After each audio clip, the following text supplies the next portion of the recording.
गुरुर्ब्रह्मा गुरुर्विष्णू गुरुर्देव महेश्वरा गुरु साक्षात परब्रह्म तस्मै श्री गुरुवे नमः। गोपाल कृष्ण गोपाल। कारण मी काय करू लागले, थोडा ज्ञानेश्वराची जन्माची कथा सांगू लागलेली आहे। कारण कसा जन्म झाला, कोण होते ते, कारण त्यांच्यात तेव्हा कितीतरी पिढ्याला पुण्य करावं लागतं, तेव्हा असे रत्न जन्मत येतं। म्हणून दशरथाने पुण्य केले कोटाम कोटी, म्हणून ह्या पोटी राम आले। तसं त्यांचा असणारा ते गोविंद पंत होते, कुठं आप्पे गावामध्ये। गोविंद पंताला लेकरू बाळ नव्हतं, म्हणून त्यांनी काहीतरी तपश्चर्या केली। तपश्चर्या केल्यामुळं त्यांना मग ते विठ्ठल पंत झाले। विठ्ठल पंत झाले, पण त्या तपश्चर्यामुळं झाले ते विठ्ठल पंत। पण त्यांचं काही ते असणारे कसे होते, विरक्त होते। कारण तपश्चर्या झाल्यावर विरक्त मनुष्य होत असतो, त्याप्रमाणे झालेले होते। परंतु देवाला करायचं होतं, कारण देवाला जे करायचं ना ते देव करतो। त्या तीर्थयात्रेला गेली आळंदीच्या ठिकाणी, तिथं समाधी तिथं काय महादेवाची मूर्ती पाहिली, महादेव पाहिला। कारण तिथं आहे सिद्धेश्वर म्हणून महादेव, तिथला अभिषेक केला, त्यांचे जप केला, तिथं राहिले। त्या स्वप्नामध्ये सिद्धेश्वरानं सांगितलं तिथल्या पुजाऱ्याला की बाबा तुझी हे चांगला माणूस आहे, याला तुझी पोरगी देऊन टाक। मग आता रुक्मिणबाई तिचं नाव होतं आणि विठ्ठल पंत झाले। मग आता तसं ठरल्यावर ते म्हणले नको बाबा मला, मी तीर्थयात्रेला निघालो। मी थोडक्यात थोडकं सांगू लागलेली आहे, कारण मी तीर्थयात्रेला चालू म्हणले मला कशाला ती पोरगीन काय, मला काही नको, मला नाही लग्न करायचं म्हणले। मग तुम्ही आजच्या दिवस थांबा म्हणले, त्या महादेवानं सांगितले म्हणले सिद्धेश्वरानं, आणि तुम्ही आजच्या दिवस थांबा, मग तुमचा काय दृष्टांत होईल तर तुम्ही जा, असं त्या सांगितलं कोणी तिथल्या त्या आळंदीच्या ब्राह्मणाने। मग राहिले पण त्यांनाही पुन्हा स्वप्न तसंच पडलं की तू ही मुलगी कर आणि तू लग्न कर इथं म्हण। मग त्याने ते लग्न केलं।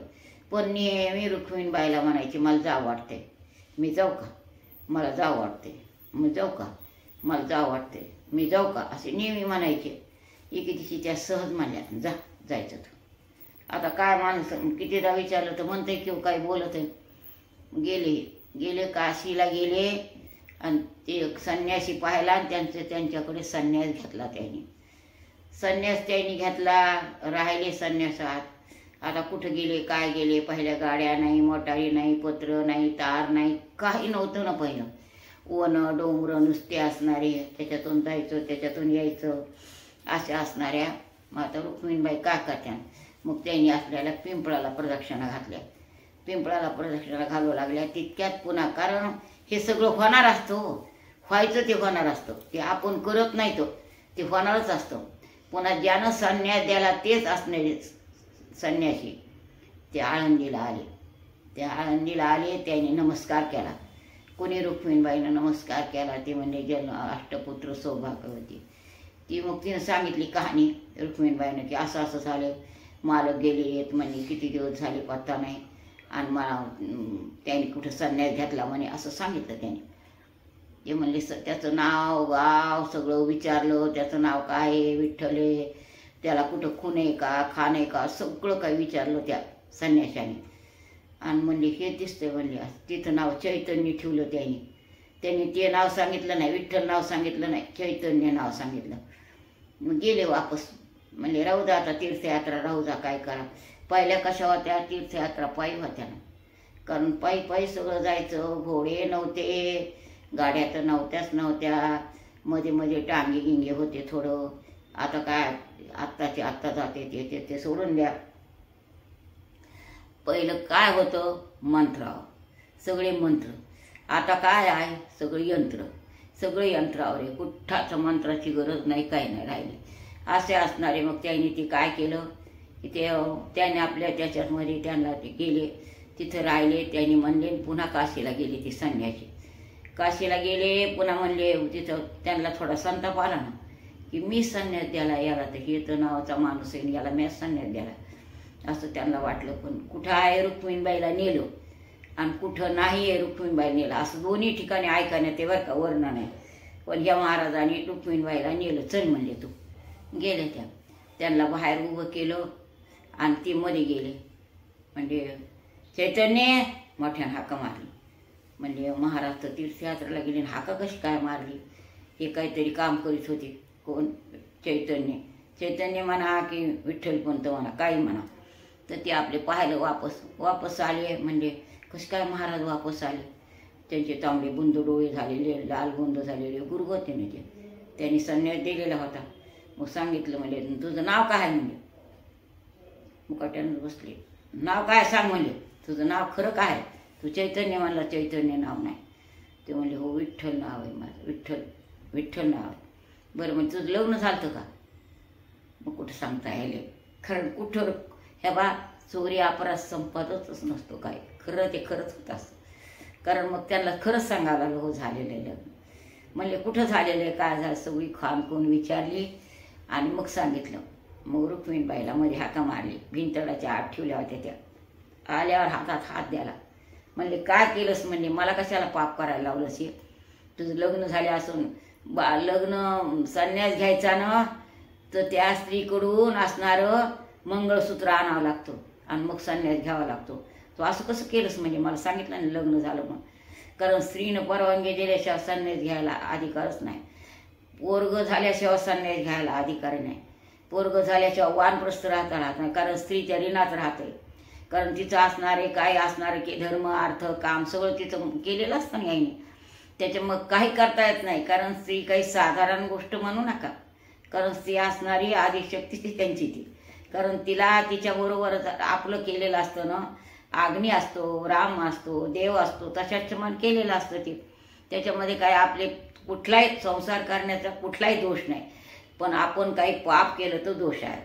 कारण विनाकारण कोणी जेवता उठविला, कोणी दारात भिकारी आला त्याला दिलं नाही, आपल्या इष्टमित्र म्हाताऱ्याला वजवून टाकून बांधून बोललो, आपल्या नवऱ्याला नेहमी टाकून बांधून बोललो, कवा दिरा भावाची विटंबना केली, काही असणारे घरात वाडवडील असत्यांची विटंबना केली तर पाप, नाही तर संसार करण्याचं पाप नाही असं शास्त्र सांगते. कारण धन्य गृहस्थ आश्रम असे सांगत येतं. मग असं असताना मग ते त्यांनी काय कसा आलास म्हणजे तो? मग असणारे त्यांनी पुन्हा वापस आले. थोडक्यात सांगायचं वापस आले. वापस आल्यावर त्यांना 4 लेकरं झाले. पुन्हा हेही निवृत्तीनाथ, ज्ञानेश्वर सोपान, मुक्ताबाई, ज्ञान दीप्तिका हे 4 लेकरं झाले. कारण भगवंतानी इकडे ठरवूनच ठेवलं होतं. कारण भगवान फार नाटकी येतं.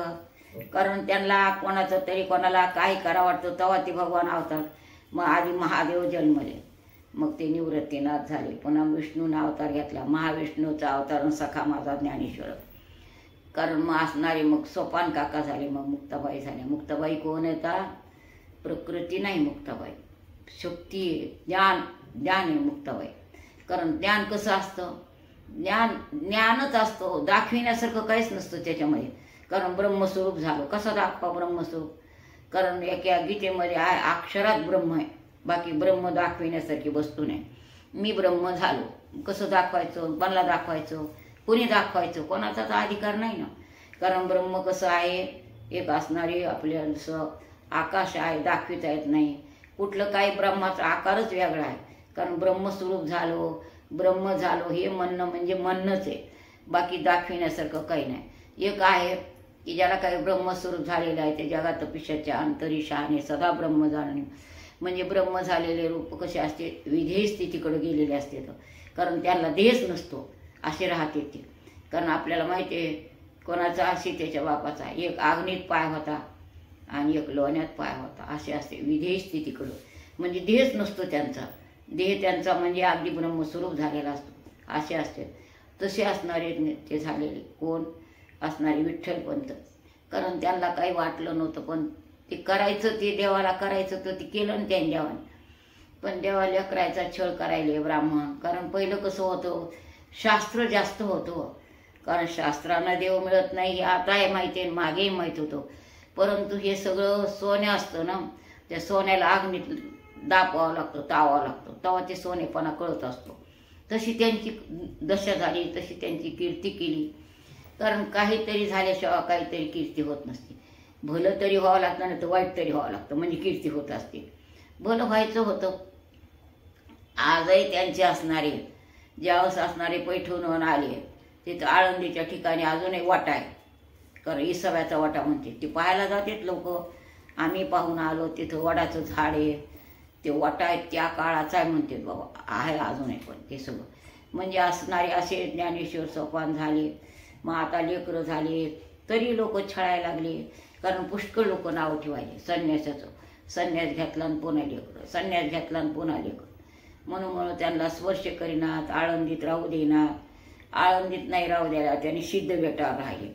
सिद्धबेट म्हणजे काय आहे, कारण तिथं भीमा तिथं असणारी काय इंद्रायणी चौकून वाहत होती आणि मध्ये बेट होतं, त्या बेटावर राहत होती ते. आज आहे सिद्धबेट, पण त्याच्यात आज वेगळाच झाला आहे. तिथं माड्या हवेल्या बंगले वगैरे बरंच काही झालं आहे त्या ठिकाणी साधू संतांचं. असे असणारे सिद्धबेटावर तिथं तेच लेकरं झाले. असे सांभाळले लेकरं त्यांनी, बरेच झाले थोडे मोठे. पण सगळ्यात मुक्ताबाई लहान होत्या. मुक्ताबाईनं लहान होत्या सगळ्यामध्ये त्या राहिलेल्या, परंतु त्यांना लोक जगू देणार. मग आता जगू देणार, त्रास द्यायला लागले. मग म्हणजे काय करावं त्यांनी, कसं करावं त्यांनी, काय करावं, काय कसं करावं, काय करावं हे झालं. असं असणारं जेव्हा म्हणले तेव्हा म्हणजे मग एका शास्त्रामध्ये काढलं. कुठलं शास्त्र काढलं होतं कोणाला ब्राह्मणाने.